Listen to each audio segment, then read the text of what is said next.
A continuación vamos a explicar la LVDT. Lo que trata la LVDT es un transformador de variación lineal. Es un tipo de transformador eléctrico utilizado para medir desplazamientos lineales con una precisión habitualmente entre 0 y un micrómetro.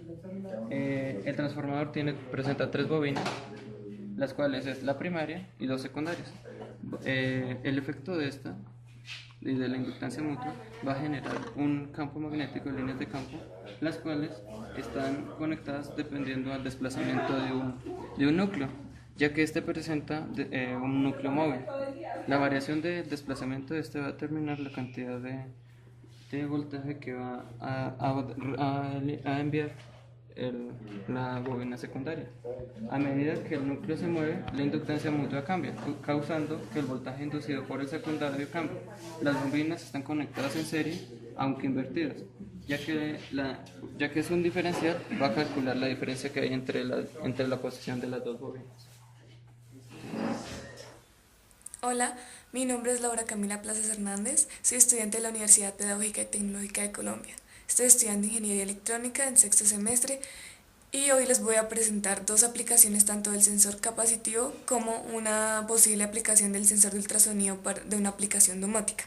Esto es de la asignatura de instrumentación guiada por el ingeniero Eduard Caro. Bueno, a continuación les mostraré el circuito implementado para el sensor capacitivo que se muestra a continuación.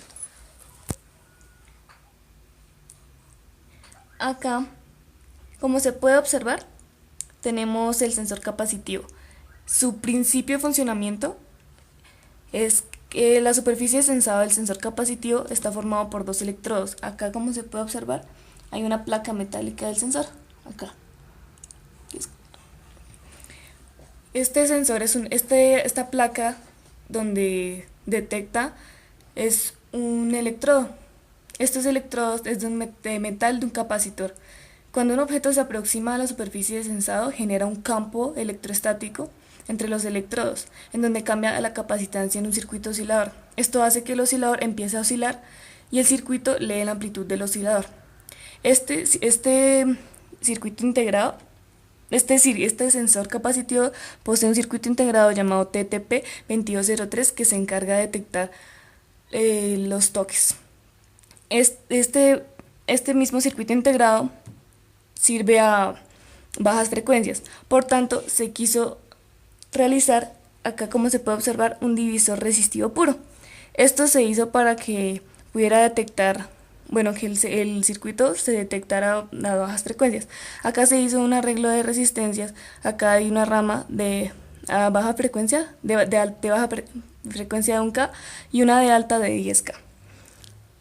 Y acá de 10K en paralelo con una capacitancia de 1000 microfarads, esto para aumentar la capacitancia que varía en el sensor. Como se puede observar acá, al medir nosotros vimos que el voltaje era menor, por lo tanto necesitamos una amplificación. Acá utilizamos el integrado LM324, este que está acá. Este es un 324 que consta de 4 amplificadores operacionales.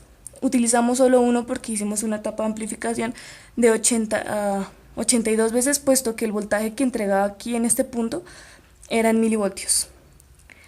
Y entonces necesitamos un voltaje en voltios para que pudieran encenderse los LEDs que controla el integrado LM3914, que es un circuito integrado que sirve para medir voltajes analógicos. Este LM324, acá, como se puede observar, necesita unas resistencias que van a la pata positiva, no inversora del amplificador operacional, y tiene una configuración en modo no inversora, pero una amplificación en modo no inversor. De acá, la salida de este amplificador, ya cuando está la salida amplificada, va al circuito, va al pin 5 del LM3914, que actúa como señal. Entonces acá, como pusimos el pin 9 de este circuito integrado, indica el modo de cómo se encienden estos 10 LEDs. Si está conectado a SC, que es como está aquí, está en modo bar. Si estuviera conectado en tierra, sería modo punto. Esto quiere decir que cuando lee un voltaje, si estuviera en modo punto, se enciende uno de estos LEDs. Hay una relación que se encuentra en el datasheet del 3914 que dice que el voltaje de salida es de 1.25 por 1 más este arreglo de resistencias que se encuentra acá, R2 sobre R1. Si estuvieran, y si es en modo barra, que es como lo tenemos en el circuito, pues se enciende toda la barra de LEDs. Este circuito que se encuentra anterior es para que los LEDs se enciendan de manera más despacio. Por eso es que funciona, este es de bajas frecuencias y se hizo así. Entonces, al momento en el que uno se aproxima a la placa del sensor, se enciende la barra de LEDs de manera corta. Acá tenemos ahora el sensor ultrasónico,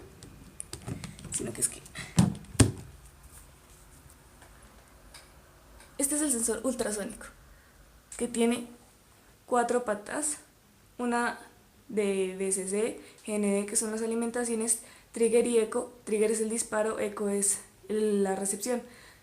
Consta de 2 altavoces, uno de transmisión y uno de recepción.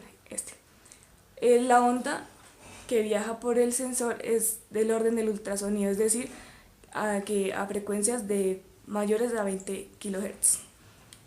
En aplicaciones sencillas de circuito se puede hacer medir distancias y a medida de esa distancia que se encienda un LED.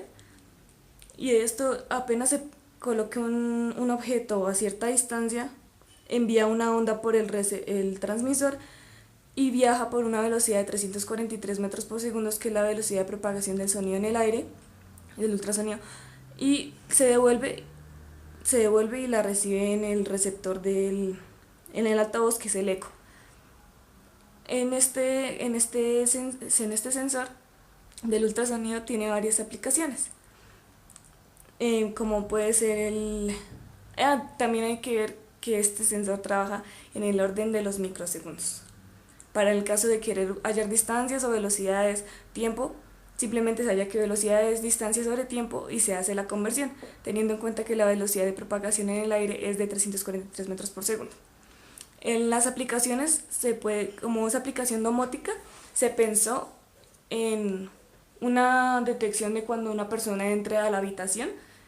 Entonces, cuando entra a la habitación puede encender un pito, porque este detecta objetos, que enciende un pito para establecer en qué momento puede ingresar una persona.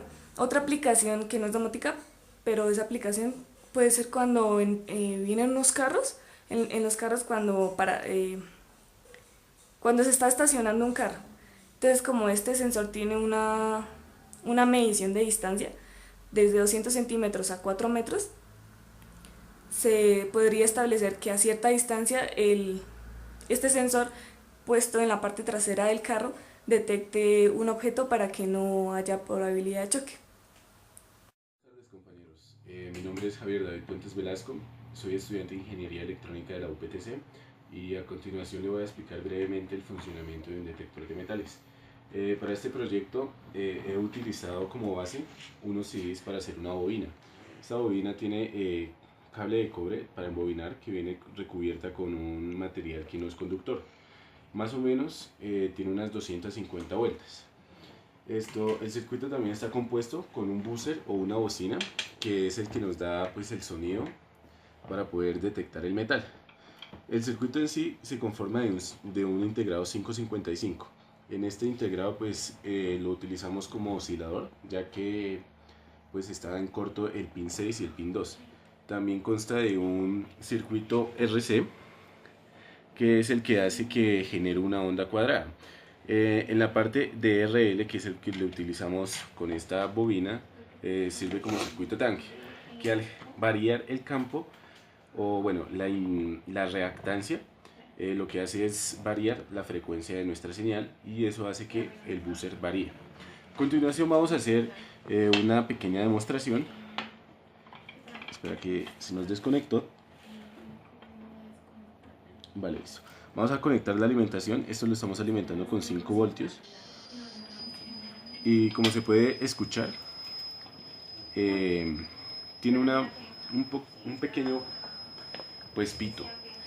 Y lo que vamos a hacer, vamos a utilizar un material ferromagnético. Y esto lo que hace es que se concentre en las líneas de campo más y haga que varíe la reactancia. Y hace variar la frecuencia con la que está pues oscilando el buzzer o parlante.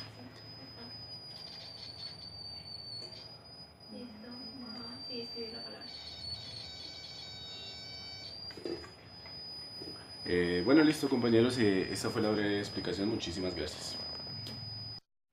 Bueno, para terminar vamos a explicar el funcionamiento de un sensor Hall. Este sensor Hall varía una diferencia de potencial respecto a una presencia de campo magnético.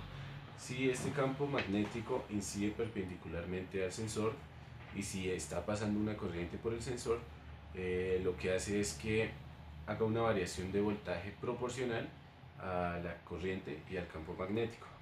Bueno, a continuación vamos a hacer una pequeña demostración con un imán de un bus. Entonces, si nosotros acercamos el imán y estos inciden perpendicular, lo que va a hacer es hacer una variación. Como se puede ver, se alcanza la intensidad del LED, aumenta un poco.